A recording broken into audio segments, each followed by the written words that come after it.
Hotel की manager जिस बुजुर्ग को भिखारी समझकर सबके सामने नीचा दिखा रही थी, असल में वह ना तो भिखारी था, ना ही गरीब, बल्कि इतना बड़ा आदमी था जिसकी किसी ने कल्पना भी नहीं की थी। और जब उसकी सच्चाई सामने आई तो ऐसा हुआ कि पूरे होटल के होश उड़ गए। दोस्तों, कहानी में आगे बढ़ने से पहले आपसे विनती है कि चैनल को सब्सक्राइब जरूर करें। मुंबई के सबसे लग्जरी ग्रैंड पैलेस होटल में सुबह के करीब 11 बजे का समय था।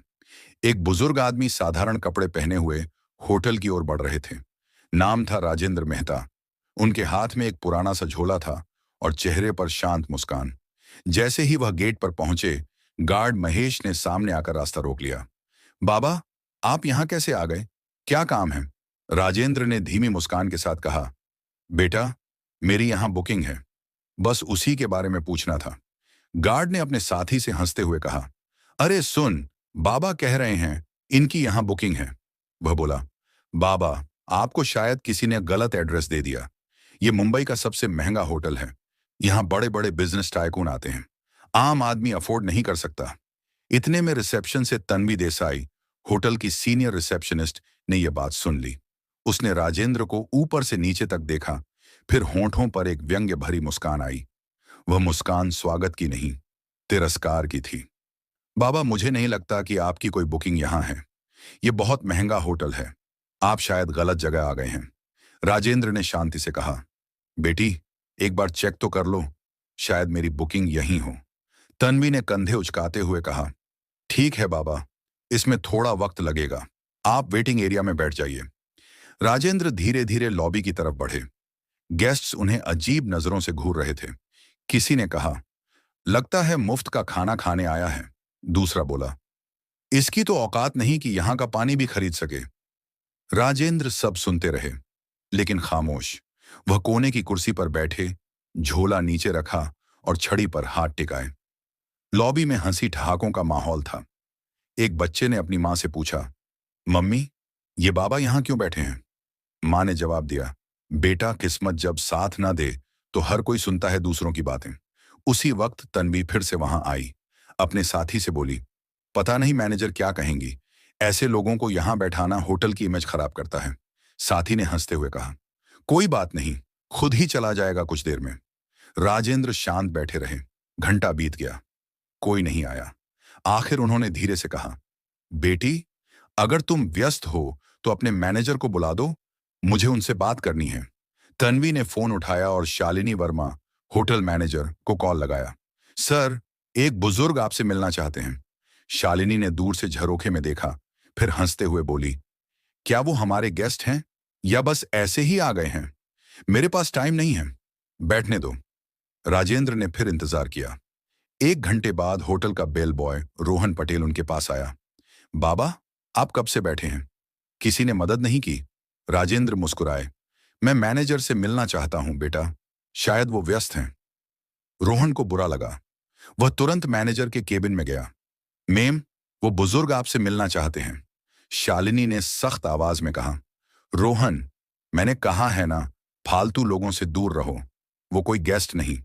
रोहन बोला, लेकिन मेम, उनकी आंखों में कुछ अलग है। शालिनी ने बीच में काटा। बस, अपना काम करो। रोहन मायूस होकर बाहर आ गया। राजेंद्र के पास बैठकर बोला, बाबा, उन्होंने कहा अभी समय नहीं है। राजेंद्र मुस्कुराए। कोई बात नहीं बेटा, तुमने कोशिश की, भगवान तुम्हें सुख दे। समय बीतता गया और अब 12:30 हो चुके थे। राजेंद्र ने आखिर छड़ी उठाई और रिसेप्शन की ओर बढ़े।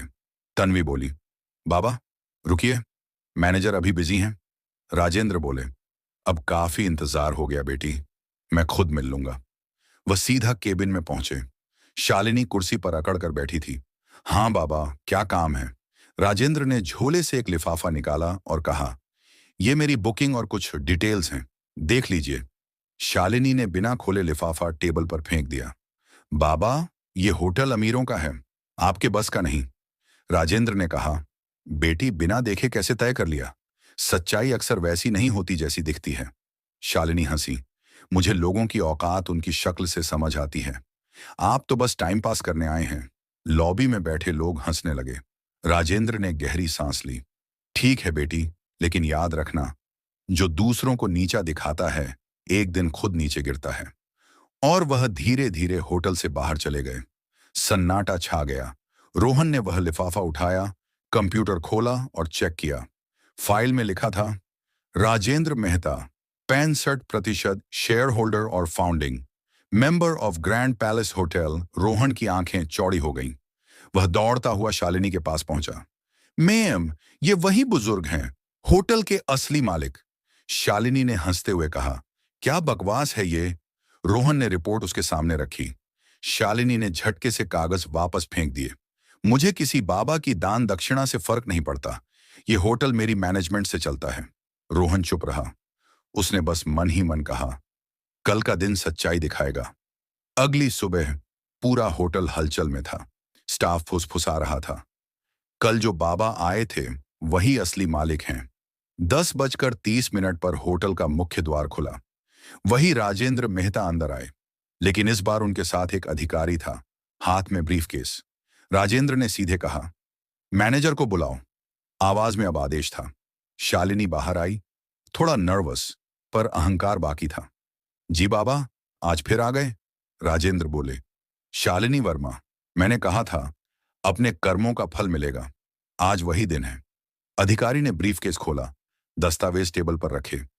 ये कागज बताते हैं कि इस होटल के 65% शेयर राजेंद्र मेहता के नाम हैं। पूरी लॉबी में सन्नाटा। तन्वी के हाथ कांपने लगे, गेस्ट्स फुसफुसाने लगे, ये तो सच में मालिक हैं। राजेंद्र ने छड़ी टिका दी और कहा, शालिनी वर्मा, आज से तुम इस होटल के मैनेजर नहीं रहोगी।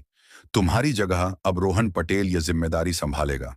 शालिनी बोली, आप होते कौन हैं मुझे हटाने वाले? राजेंद्र की आवाज गूंजी, मैं वो हूं जिसने ये होटल बनाया है, और अब तुम्हें वही काम करना होगा जो तुम दूसरों से करवाते थे। Ground staff. उन्होंने रोहन के कंधे पर हाथ रखा। तुम्हारे पास धन नहीं था, पर इंसानियत थी, वही असली योग्यता है। रोहन की आंखें भर आईं। सर, मैंने तो बस अपना फर्ज निभाया। राजेंद्र मुस्कुराए। फर्ज ही सबसे बड़ी अमीरी है। फिर उन्होंने तन्वी की ओर देखा। तन्वी, तुम्हें माफ कर रहा हूं क्योंकि गलती पहली है, पर याद रखना, किसी को उसके कपड़ों से मत आंकना। हर इंसान की इज्जत बराबर होती है। तन्वी रोते हुए बोली, मुझे माफ कर दीजिए सर, दोबारा ऐसा नहीं होगा। राजेंद्र ने ऊंची आवाज में कहा, सुन लो सब लोग, ये होटल अब सिर्फ अमीरों का नहीं रहेगा, यहां इंसानियत ही असली पहचान होगी। लॉबी तालियों से गूंज उठी। जो कल तक उन्हें तुच्छ समझ रहे थे, आज वही उन्हें सम्मान की नजर से देख रहे थे। राजेंद्र ने आखिरी बार कहा, असली अमीरी पैसे में नहीं, सोच में होती है। वह अधिकारी के साथ बाहर निकल गए और पीछे बच गया एक बदला हुआ होटल, जहां अब हर गेस्ट को देखा जाता था इंसानियत की नजर से, ना कि उसके कपड़ों से। अगर आपको यह कहानी आपको अच्छी लगी हो तो अपना प्यार दिखाना बिल्कुल ना भूलें। वीडियो को एक लाइक करके चैनल को सब्सक्राइब कर दें। तो चलिए मिलते हैं एक और ऐसी ही दिल को छू लेने वाली कहानी के साथ। तब तक के लिए धन्यवाद। जय हिंद।